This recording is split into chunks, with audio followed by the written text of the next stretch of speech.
what can I say about the guy? He's well known for incredible roles he's been in. He is an incredible actor. I mean, I love him for 24. I mean, he's in Designated Survivor right now, which is the ABC show, which is kicking ass, and it's really good. Check it out. One of the surprise hits. And but his role as Jack Bauer in 24 really captivated me. I mean, just so good. They say that's his most popular role, but man, when I think of Kiefer Sutherland, I think of like The Lost Boys. Yeah, Lost Boys. Stand By Me, like classics. Obviously, Flatliners. Yeah.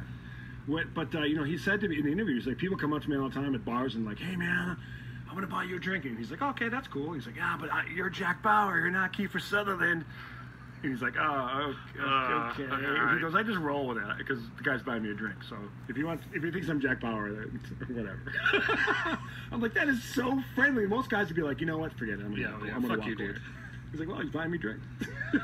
He's a man of the people. So here it is, my chat with the man himself, Mr. Kiefer Sutherland, on the Dangerous Darren Show. I'm joined here in conversation at the Dangerous Darren Show on Adobe Radio with Kiefer Sutherland, singer-songwriter. Kiefer, thanks for your time, mate. Appreciate it. Well, thanks very much for having me. I don't know if that's the right introduction. I'm an actor till the death, but I'm excited. I'm in the middle of making a second record right now, and it's going well. Well, the reason why I said singer-songwriter is because a lot of actors that move into music like yourself and have done it successfully like yourself, they want to focus the interview on the music side of things. And then, because I've had people telling me, like Billy Bob Thornton, like, I'm a musician, I don't want to talk about acting. It's like, okay, take it easy.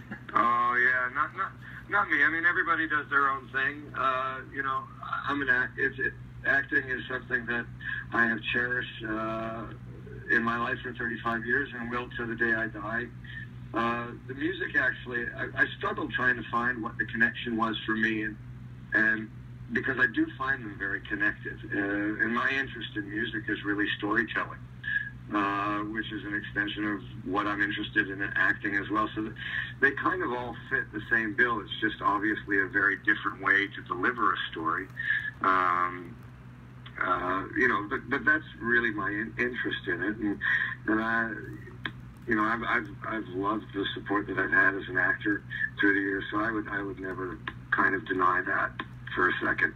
Yeah, people can go to KieferSutherlandMusic.com to get information on what you're doing musically. Your last record, LP, Down in a Hole, was released in June of 2016. You said that you're in the studio now recording on new music. What's that like working with Jude and getting these songs out? Well, Jude's been one of my greatest friends, and I also think he's one of the most talented musicians that I know. And so it's, it kind of started out, the first record started out as a way for us to spend time together. And it just kind of became more serious.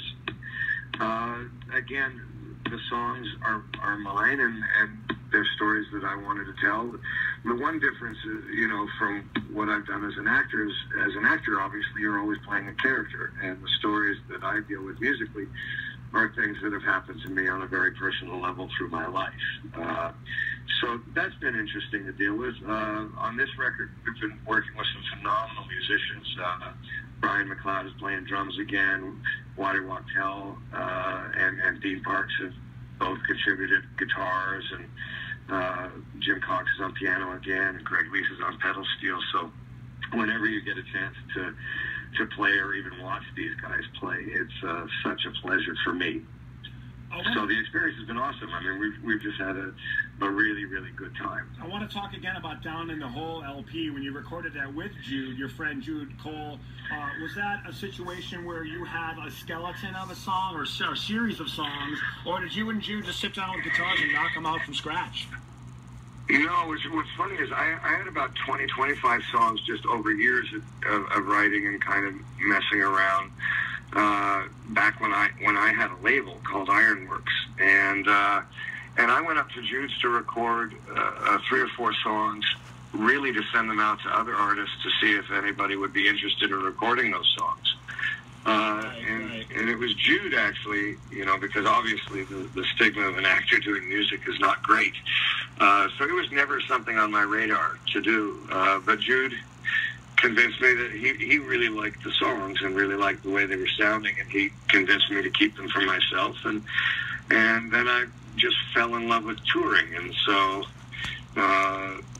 you have to have other records to keep touring, and so that's kind of how everything kind of escalated. With songwriting, Kiefer, tell me a little bit, is there correlations, you mentioned earlier about acting and music and songwriting being, intertwined. When you were on acting gigs, whether it was this show or that movie, did you always have your guitar with you? Or did you take notes along the way? Like,